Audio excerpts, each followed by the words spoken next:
Apple down more than 2% overnight, as I mentioned, trading below $500 a share. Earlier, Nomura lowering that price target on the stock to $530 from $660 to reflect that weaker demand for iPhone 5 sales. So is competition from the likes of Samsung catching up with the iPhone maker? Larry Shover, Chief Investment Officer at SFG Alternatives, joins us with the very latest. Larry, Apple shares hit an all-time high of about $705 a share following the iPhone 5 release, and they've shed about a quarter of their value since. Has the peak for Apple come and gone? It may have, but let's keep something in mind of the broader market. There's a couple of things in the U.S. market that's going on. The peak you mentioned that happened September 21st. Apple by itself has taken 22 points off the S&P 500.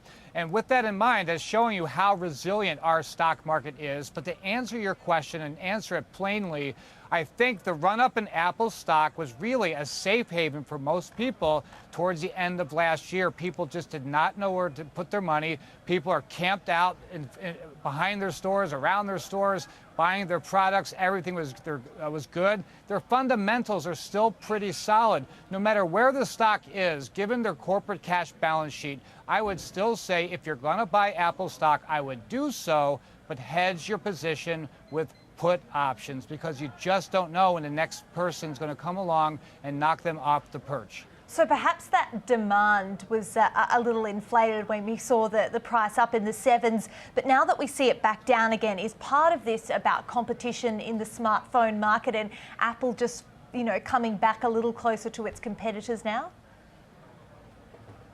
Yeah, I do think it is. I mean, it's becoming, they have more competitors. They're on top of the perch, and it's just a matter of time that somebody's going to knock them off that perch.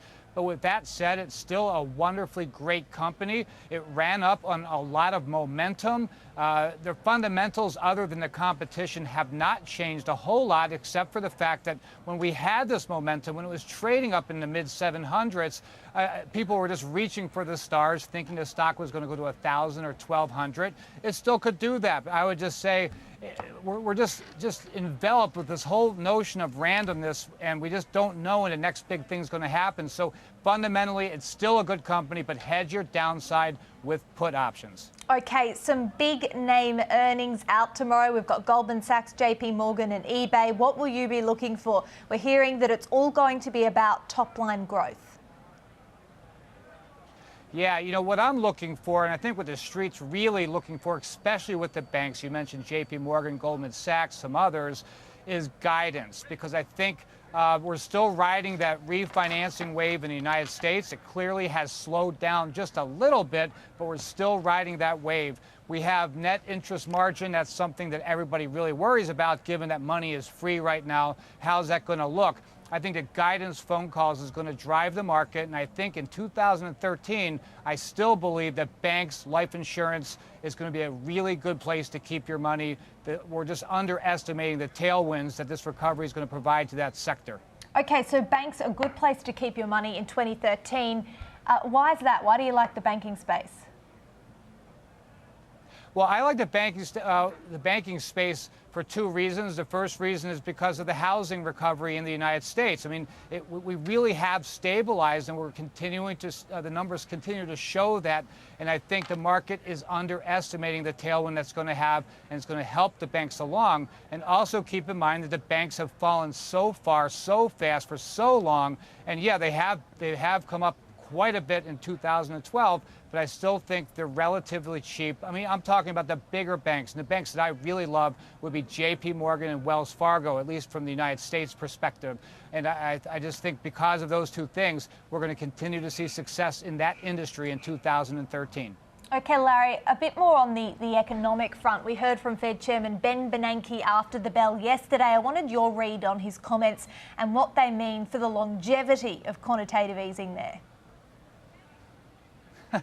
I think the big takeaway, other than he really had nothing credible or nothing new to say, but I think underneath it all, inflation is going to take a backseat to the employment picture in the United States. And that's really important for a lot of different reasons. But most of all, I think our labor compensation here in the U.S. is at a multi-decade low, and I think he just needs that to get better, and I think that's going to take a lot longer to get better than any type of inflation story. I mean, I think he's going to allow a little inflation to come along, and we might see that in the second half of the year. But if the employment picture doesn't get better, they're going to keep the foot on the gas pedal in the United States with quantitative easing.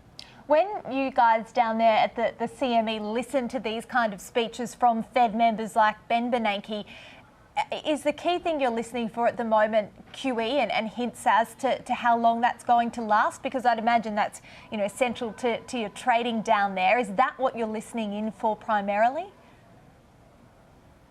Yeah, and I think that was the takeaway that most people realized yesterday after the close when we tried to digest what he had to say, that inflation would take a back seat, and that's helpful because that's going to be good for risk assets going forward.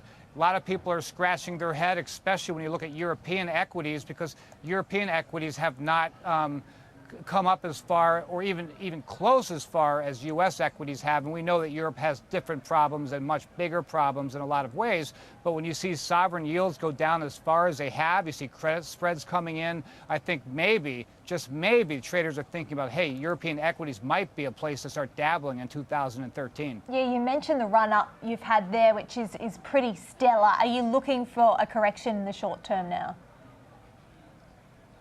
I'm looking for a very short-term correction only because right now the market is just reacting on nothing but resiliency and rotation. Stock correlations right now are very low, the lowest we've seen in a long time.